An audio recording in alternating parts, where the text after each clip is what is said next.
আলোচনা পেশ করবেন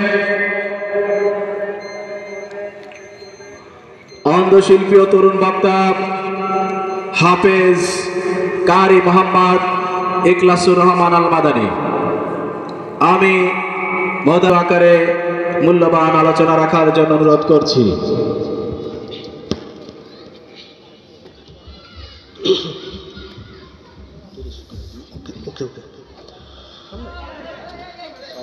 আসসালামু আলাইকুম ওয়া রাহমাতুল্লাহি তাআলা ওয়া বারাকাতুহু।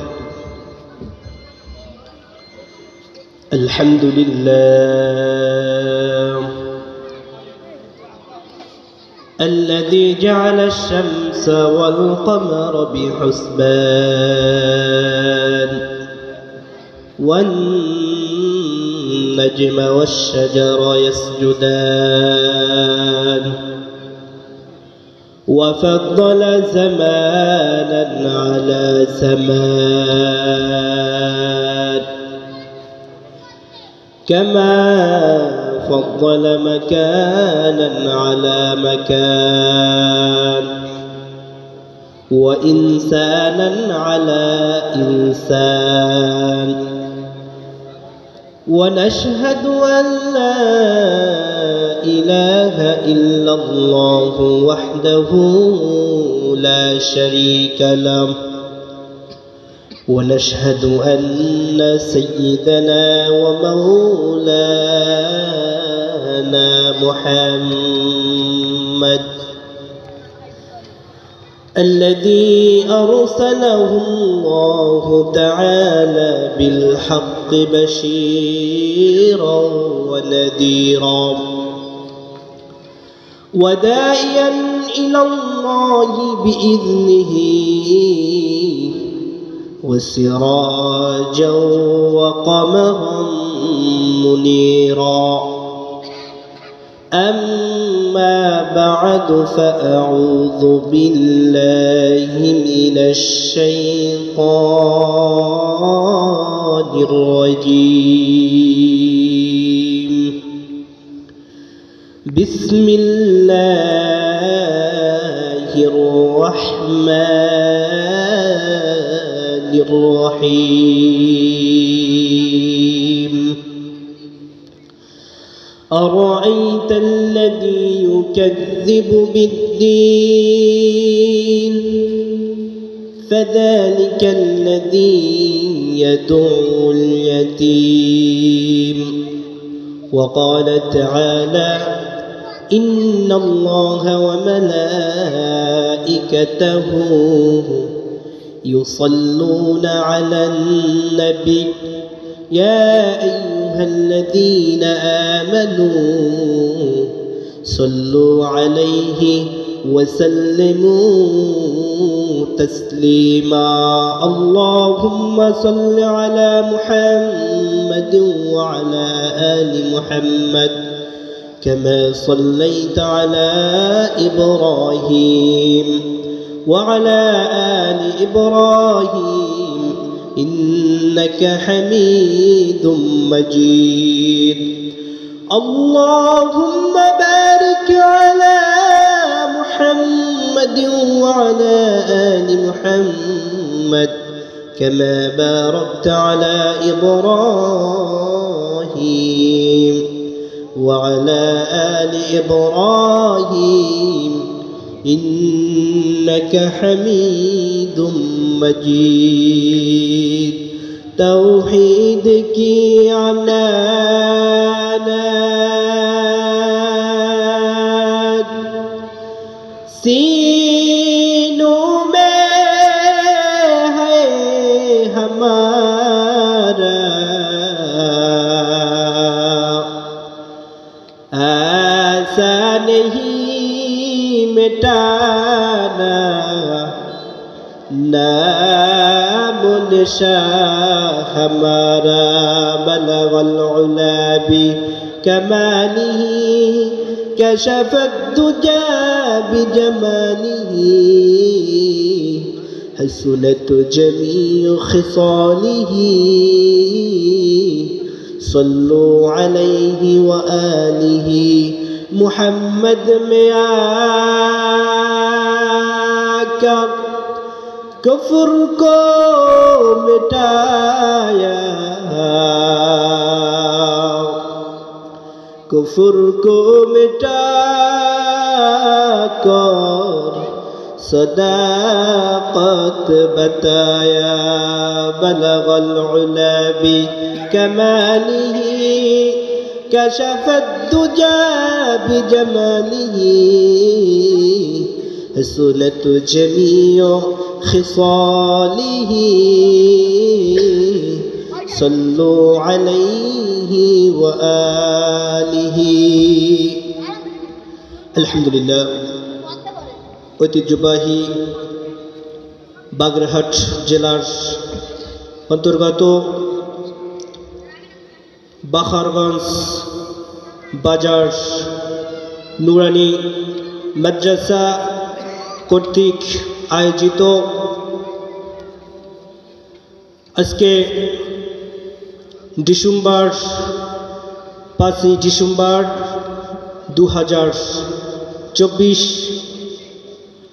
উপস্থিত মুহতিয়ে মাহফিলের সভাপতি, সম্মানিত প্রধান অতিথি, বিশেষ করে বাগেরহাট জেলার জামাত ইসলামের অন্যতম আমাদের প্রিয় ভাই মোহাম্মদ রাহাত ভাই, এরপরে আরও যত উলামা ইকরামগণ এসেছেন, যারা বাজারে এসেছেন, এবং আমার সম্মানিত সমবয়সী যুবক বন্ধুগণ এবং যারা মুরব্বী, আমার বাবার তুল্য এবং আছেন পর্দার আড়ালে অবস্থানরতা সম্মানিতা মা ও বোনেরা, দয়াময় আল্লাহ রাব্বুল আলামিনের দরবারে লাখো কোটি শুকর ও সুজুদ যে মহান আল্লাহ তাআলা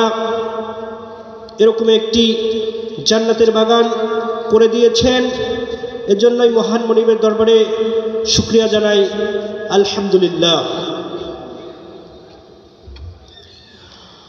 আল্লাহ তাআলা এই যে একটু কুরআনুল কারীম বেশ খুব সুন্দর পরিবেশ করে দিয়েছেন। এখানে অনেক মানুষ বাজারের মধ্যে আছে, অনেক খারাপ কাজের মধ্যে নিমজ্জিত।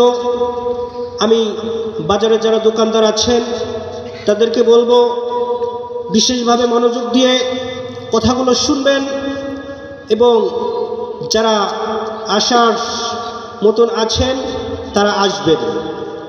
কারণটা কি? শয়তানে তো আমাদেরকে ধোঁকা দিবেই অবশ্যই। শুধু আজ নয়, কোরআনুল কারীম যখন থেকে শুনছে তখন থেকেই ধোঁকা দিয়েছে। শুধু তাই নয়, নবীর জামানায় কাফেররা এরকমের হট্টগোল করত, ঝামেলা করত, হ্যাসেল করত। আল্লাহ তাআলা এই কথাটা কুরআনুল কারীমের মধ্যে দিয়ে দিয়েছেন। আল্লাহ তাআলা বলেন, وقال الذين كفروا لا تسمعوا لهذا القرآن والغوا فيه لعلكم تغلبون।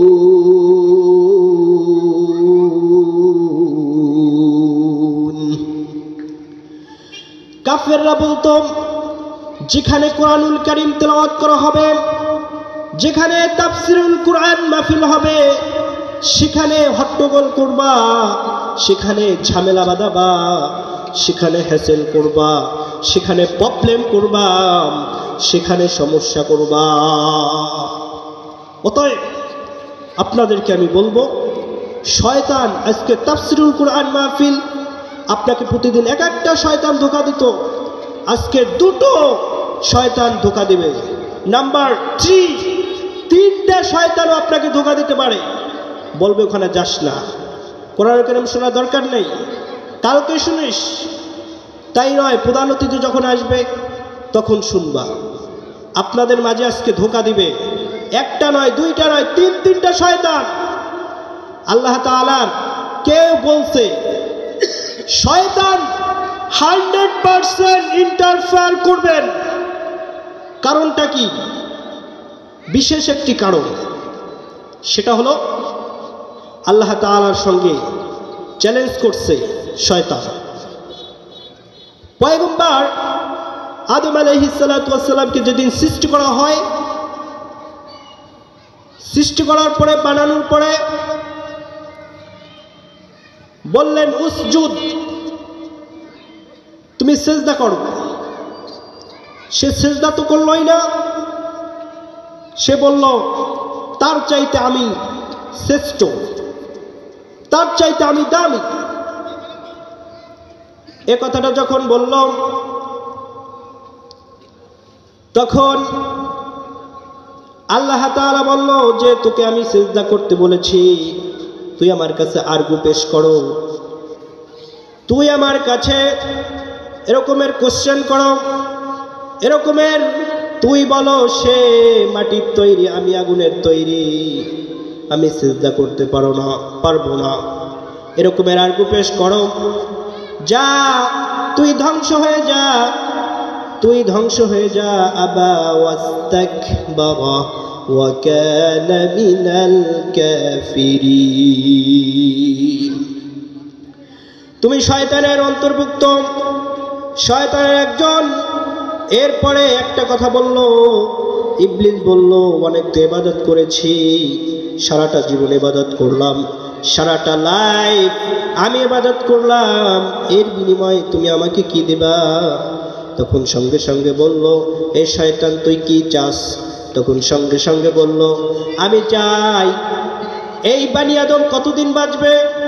আল্লাহ তাআলা বলল, এই বানি আদম কিয়ামত পর্যন্ত বাঁচবে। তখন সঙ্গে সঙ্গে বলল, আমাকে কিয়ামত পর্যন্ত হায়াত দিতে হবে।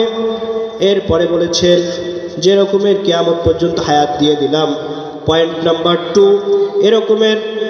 এরকমের এমন একটা শক্তি দিতে হবে, এমন একটা ক্ষমতা দিতে হবে, যেই ক্ষমতা আমি রক্তে রক্তে চলতে পারবো। শুধু তাই নয়, পয়েন্ট নাম্বার 3, এরকমের আপনাকে আমাকে যারা এই শয়তান আমার যারা অনুসরণ করবে তাদের সকলকে রিজেক্ট দিতে হবে। এই 3টি কথা বলে আল্লাহ তাআলা বলল, শয়তান তোর 3টা দোয়া মঞ্জুর, তোর 3টা দোয়া কবুল। তখন বললেন যে এবার আপনি জাহান্নামকে বাড়াতে পারেন, জান্নাতে কেউ যাবে না, আমি জামাতবদ্ধকারে জাহান্নামে ঢুকবো। শয়তান যখন এই কথা বলল, আল্লাহ তাআলা বলল যে শয়তান তুমি জামাত সহকারে জাহান্নামে ঢুকবা, কিন্তু তুমি শুনো, বাখারগঞ্জ বাজারের মাহফিলে এসে যদি সারাটা জীবন অন্যায় করছে, সারাটা জীবন গুনাহ করছে, 60 বছর 70 বছর গুনাহ করেছে, এরপরে এসে যদি এই বাখারগঞ্জ মাহফিলের মধ্যে বসে যদি গুনার কথা মনে করে, যদি সে আমার কাছে ক্ষমা চায়, তখন আমি সব তাম জিন্দেগির গুনাহগুলো মাফ করে দিব। তখন তুমি কি করবা? এজন্য যারা এসেছেন তারা অবশ্যই ক্ষমার অধিকারী হবেন, আর যারা আসতে পারেন নাই তাদেরকে বলবো, শয়তানে আজকে আপনাদেরকে 2টা 3টা শয়তান ধোঁকা দিবে। এই শয়তান থেকে যদি শয়তানের সঙ্গে যদি যুদ্ধ করে এই মাহফিলের ময়দানে আসতে পারেন, তাহলে আপনার জিন্দেগির গুনাহ খাতাগুলো মাফ করে দেওয়া হবে। এজন্য সকলকে বলবো অতি তাড়াতাড়ি মাহফিল ময়দানে চলে আসুন। আমি সূরাতু আল মাউন থেকে তেলাওয়াত করেছি 2টি আয়াত। আল্লাহ তাআলা কুরআনুল কারীমের মধ্যে বলেন, আরাআইতাল্লাযী ইউকাযযিবু বিদ্দীন ফাযালিকাল্লাযী ইয়াদুল ইয়াতীম।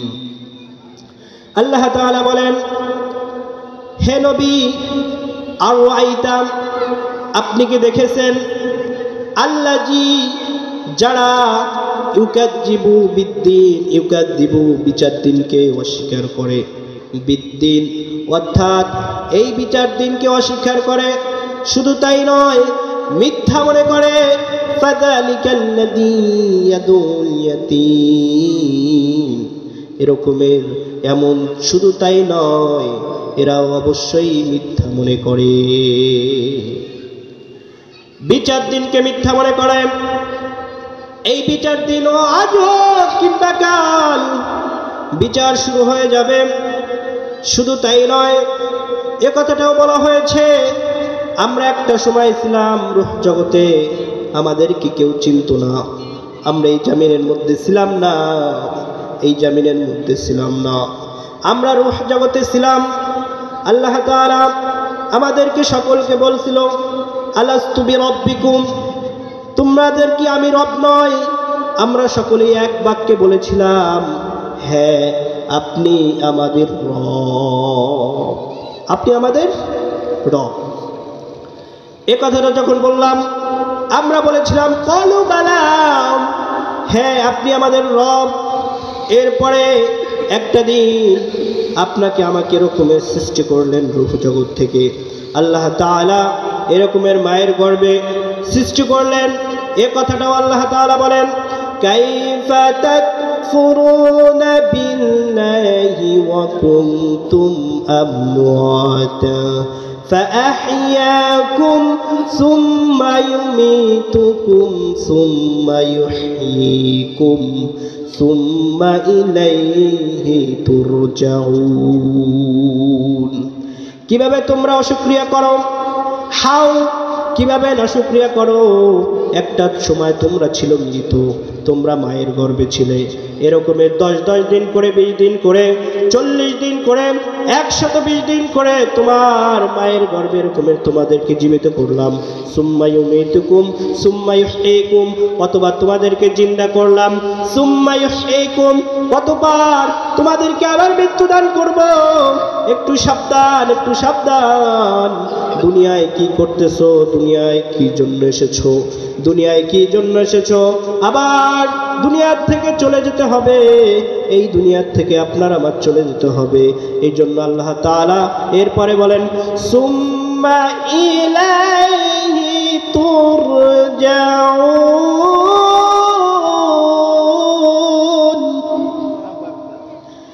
আল্লাহ তাআলা বলেন এরপরে আবার ফিরে যেতে হবে আমার কাছে, অর্থাৎ কবর জগৎ। একটা সময় দেখা যাবে, একটা সময় দেখা যাবে কবর জগৎ শেষ হয়ে যাবে। কবর জগতের পরে চলে আসবে কিয়ামতের ময়দান। কিয়ামতের ময়দানে এরকমের বিচার ফয়সালা হবে। ওখানে বিচার ফয়সালা হওয়ার পরে আপনি চলে যাবেন জান্নাতে, হয়তোবা আপনি চলে যাবেন জাহান্নামে।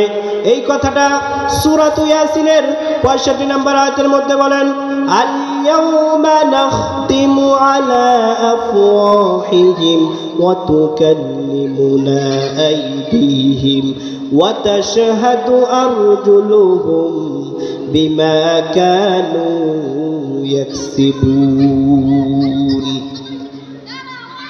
এরকমের হাত সাক্ষী দিবে, পা সাক্ষী দেবে, সবকিছু এরকমের সাক্ষী দিবে। সাবধান হয়ে যান, কোন জায়গায় কি করতেছেন না করতেছেন, কোন দোকানপাটে কি করতেছেন, কোন বাজারে কি করতেছেন, সব কিছু বলে দিবে। শুধু তাই নয়, এই বিচার দিনকে আমরা সকলেই অস্বীকার করি। এরপরে বলতেছেন এরম এতিমদেরকে গলা ধাক্কা দেয়, এতিমদেরকে খাদ্য দেয় না। শুধু তাই নয়, আল্লাহ তাআলা সূরাত মুদ্দাসসিরের মধ্যে বলেন, আল্লাহ তাআলা সুন্দরভাবে আয়াতের মধ্যে বলে দিয়েছেন, জান্নাত জাহান্নামে একসঙ্গে যখন দেখা হবে, যখন সাক্ষাৎ হবে, তখন বলবে এরকমের একটাই কারণ কিসের জন্য জাহান্নামে এসেছো, তখন বলবে একটাই কারণ, সেটা হলো নামাজ পড়ি নাই। এরকমের পয়েন্ট নাম্বার 2, এরকমের আমরা এতিম মিসকিনদেরকে খেতে দেই নাই, এতিম মিসকিনদেরকে খেতে দেই নাই। শুধু তাই নয়, এরপরে বলে দিয়েছেন চার দোকানে আমরা আড্ডা দিয়েছি, এরকমের বেহুদা চার দোকানে আড্ডা দিয়েছি। শুধু তাই নয়, আল্লাহ তাআলা এরকমের কুরআনুল কারীমের মধ্যে সুন্দরভাবে বলে দিয়েছেন। শুধু তাই নয়, এরপরে বলবে এরকমের শুধু বেহুদা কাজ করতাম না, এরপরে আমি এরকমের বিচার দিনকেও মিথ্যা মনে করতাম। লাই, বিচার দিনকে মিথ্যা মনে করতাম। আর আমরা বলতাম আমরা সকলেই ডাই হয়ে যাব, অর্থাৎ মৃত্যুবরণ করব, ডেথ হয়ে যাব, আমাদেরকে আর উঠানো হবে না, রিটার্ন ব্যাক করা হবে না, এরকমের আমাকে এরকমের কিয়ামতের ময়দানে উঠানো হবে না। আমাদের এই শুধু এই প্রথমেই জাস্ট এই লাইফই শেষ হয়ে যাবে। সম্মানিত ভাইরা, এই লাইফ শেষ হবে না, এরপর আরেকটা লাইফ আছে, কবর লাইফ। এরপরে আরেকটা লাইফ আছে, সেটা হলো কিয়ামতের ময়দান। এরপরে বিচার হিসাব দেওয়ার পরে এরপরে হচ্ছে আপনার আমার, সেটা হলো জান্নাত জাহান্নাম। যদি জান্নাতে ঢুকে যেতে পারি তাহলে সফল কাম, তাহলে সাকসেসফুল। আর যদি এরকমের জাহান্নামে চলে যাই তাহলে আমার কোনো উপায় নাই। অতএব সম্মানিত ভাইরা, হক এসেছে, অতএব বাতিল চলে যেতে হবে। কারণ এরকমের বাতিল নিয়ে এসেছিল ইবলিস। যেই কথা বলেছিলাম, হক নিয়ে এসেছিলেন পয়গম্বর আদম আলাইহিস সালাতু ওয়াস সালাম। এরকমের শুধু তাই নয়, এরকমের বাতিল নিয়ে এসেছিলেন ফিরআউন, টিকতে পারে নাই। এরকমের পয়গম্বর মূসা আলাইহিস সালাতু ওয়াস সালাম হক নিয়ে এসেছিলেন, এরকমের জয় হয়েছিলেন। শুধু তাই নয়, এরপরে এক নাম এক এক করে নমরুদ কিন্তু বিজয় গ্রহণ করতে পারে নাই, নমরুদ কিন্তু ধ্বংস হয়ে গেছে। এরকমের বিজয় কিন্তু পয়গম্বর ইব্রাহিম আলাইহিস সালাতু ওয়াস সালাম হয়েছেন। শুধু তাই নয় প্রিয় ভাইরাম, সম্মানিত ভাইরা, এরকমের বিরোধিতা করেছিলেন কুরআনুল কারীমের আবু জাহেল, উতবা, শাইবা, কেউ কিন্তু টিকতে পারে নাই। ইবনে মুগিরা, কেউ টিকতে পারে নাই। টিকে গেছেন আখিরি জামানার পয়গম্বর, শেষ নবী জনাবে মুহাম্মদুর রাসূলুল্লাহ সাল্লাল্লাহু আলাইহি ওয়াসাল্লাম। অতএব এরকমের বাতিল যদি উঠে আসতে চাও কখনো টিকতে পারবে না, অতএব কখনো টিকা সম্ভব নয়। বাতিল টিকতে পারবে না, এই জামিনের মধ্যে বাতিল টিকতে পারবে না। কারণটা কি জানেন? আমি আল্লামা সাঈদীর পক্ষে কিছু কথা বলেছিলাম দিপাড়ার ময়দানে, আমার কথাটা ঢাকায় চলে গিয়েছিলেন। শুধু তাই নয়, ভাইরাল এরকমের তামাম জেলার মধ্যে একটা তাফসীর তো দূরের কথা, একটা ইসলামী সঙ্গীত আমাকে বলতে দেওয়া হয় নাই। একটা বছর মৃত্যুবরণ যখন করেছেন, ও তো মৃত্যুবরণ করে নাই, শহীদ করে দিয়েছেন, তাদেরকে শহীদ করা হয়েছে। রহিমাহুল্লাহ, আল্লামা সাঈদীকে এরকমের শহীদ করা হয়েছে। শুধু তাই নয়, তাকে যখন শহীদ করা হয়েছে এরকমের একটা বছর হতে না হতে বাতিলের পতন হয়েছে। চিল্লায় কর ঠিক না বেঠিক? অতএব এরকমের যারাই কোরআনের বিরুদ্ধে, যারাই হাদিসের বিরুদ্ধে কথা বলবে তারাই পতন হবে, তারাই এই বাংলার জমিনে থাকতে পারবে না। শুধু তাই নয়, তমাম পৃথিবীর মধ্যে থাকতে পারবে না। অতএব আপনাদেরকে বলবো, কোরআন আছে, কোরআন থাকবে, কোরআন তমাম পৃথিবীতে কোরআন থাকবে। এই কোরআন যখন ছড়িয়ে দিয়েছেন, কোরআন এসেছেন, এই কোরআন থাকবে। আপনি আমি না থাকতে পারি, এই ছেলেবেলা না থাকতে পারে, শয়তানের দল না থাকতে পারে, কিন্তু এই কুরআনুল কারীম কিন্তু तमाम পৃথিবীতে চিরটা জীবন থাকবে। হয়তোবা আমি শহীদ হয়ে যাব, আপনি শহীদ হয়ে যাবেন, আল্লামা সাঈদী শহীদ হয়েছে, এরকমের হাজারো শহীদ হয়ে যাবে, কিন্তু এই কুরআনুল কারীম পাখারবান চলবে, এই কুরআনুল কারীম বাংলাদেশে চলবে, এই কুরআনুল কারীম तमाम পৃথিবীতে চলবে। চিল্লায় পান ঠিক না বেঠিক? অতএব আপনাদের সকলকে বলবো, तमाम পৃথিবী, तमाम লাইফ এই কুরআনুল কারীমের সঙ্গে থাকতে রাজি আছেন না নাই? অতএব तमाम পৃথিবীর তামাম মানুষকে এখান থেকে বলবো, এই কথাগুলো ইউটিউবে যাবে, এই কথাগুলো ফেসবুকে যাবে। কারণটা কি, আমার নিজের একটা চ্যানেল আছে অন্ধ হাফেজ ইখলাসুর রহমান, এখানে সকলেই সার্চ করবেন, ইনশাল্লাহ পেয়ে যাবেন। যাই হোক, যেই কথাগুলো বলেছি কোরআন এবং হাদিস থেকে বলার চেষ্টা করেছি, তারপরেও যদি কোনো ভুল ইনফরমেশন দিয়ে থাকি, আল্লাহ তাআলা যেন আপনাদের হৃদয়ের পর থেকে ডিলিট করে দেয়, মুছে দেয়। সকলে বলুন আমিন। যেই কথাগুলো বলেছি সত্য সঠিক বলার চেষ্টা করেছি, এরপরে আমাকে আমল করার তৌফিক দান করুক, এরপরে আপনাদের সকলকে আমল করার তৌফিক দান করুক। ওয়াখিরি দাওয়ানা আলহামদুলিল্লাহি রাব্বিল আলামিন। আসসালামু আলাইকুম ওয়া রাহমাতুল্লাহি ওয়া বারাকাতুহু।